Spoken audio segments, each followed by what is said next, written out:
আসসালামু আলাইকুম, কেমন আছেন সবাই? আশা করি ভালো আছেন। আমাদের আজকের বিষয় আব্বাসীয় আমলের একজন সুফি সাধক বাহলুল মাজনুন সম্পর্কে। ইতিহাসে এমন কিছু মানুষ আছেন যারা বাহ্যিকভাবে পাগল হলেও ছিলেন অসাধারণ জ্ঞানী ও আধ্যাত্মিক। তেমনই একজন হলেন বাহলুল মাজনুন। বাহলুলের প্রকৃত নাম ছিল ওয়াহাব ইবনে আমর। তিনি ছিলেন ইমাম জাফর সাদিক আলাইহিস সালাম এবং ইমাম মুসা কাজিম আলাইহিস সালামের ঘনিষ্ঠ সাহচর্যে বেড়ে ওঠা এক জ্ঞানী মানুষ। তবে এক সময়ে তিনি নিজের জীবন রক্ষা ও সত্য কথা বলার স্বাধীনতার জন্য পাগলের ছদ্মবেশ নেন। এই ছদ্মবেশেই তিনি সমাজের অন্যায়, দুর্নীতি আর গোলামির বিরুদ্ধে ব্যঙ্গ ও রসের মাধ্যমে প্রতিবাদ জানাতেন।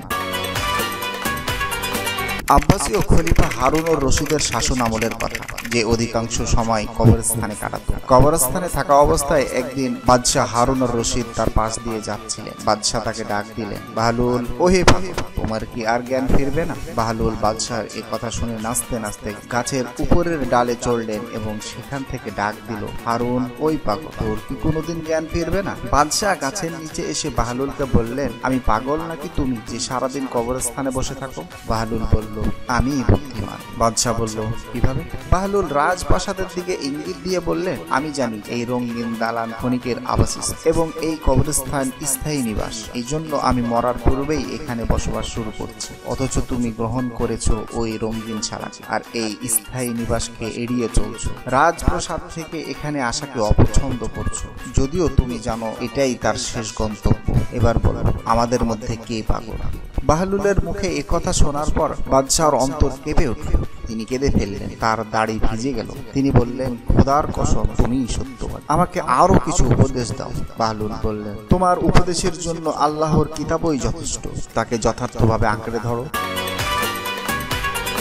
বাদশাহ তখন বললেন, তোমার কোনো কিছুর অভাব থাকলে আমাকে বলো, আমি তা পূরণ করব। বাহলুল বলল, হ্যাঁ, আমার 3টি অভাব আছে, এগুলো যদি তুমি পূরণ করতে পারো সারা জীবন তোমার কৃতজ্ঞতা প্রকাশ করব। বাদশাহ বললেন, তুমি নিঃসংকোচে চাইতে পারো। বাহলুল বলল, মরণের সময় হলে আমার আয়ু বৃদ্ধি করতে হবে। বাদশাহ বললেন, আমার পক্ষে সম্ভব না। বাহলুল বলল, আমাকে মৃত্যুর ফেরেশতা থেকে রক্ষা করতে হবে।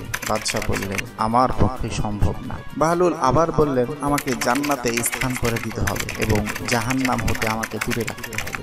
বাদশাহ আবার বললেন, আমার পক্ষে সম্ভব না। বাহলুল বললেন, তবে জেনে রাখো, তুমি বাদশাহ নও, বরং তুমি অন্য কারো অধীনস্থ, অতএব তোমার কাছে আমার কোনো চাওয়া বা প্রার্থনা নেই। বাহলুলের কথা ও আচরণ অনেকের চোখে ছিল উদ্ভট, কিন্তু তার প্রতিটি কথার মধ্যে ছিল গভীর অর্থ। তিনি ছিলেন আল্লাহ ভীরু, দার্শনিক ও আত্মিক জ্ঞানী। আজও তার জীবন থেকে আমরা শিখি, বুদ্ধিমত্তা শুধু বইয়ে নয়, হৃদয়ে লুকানো থাকে।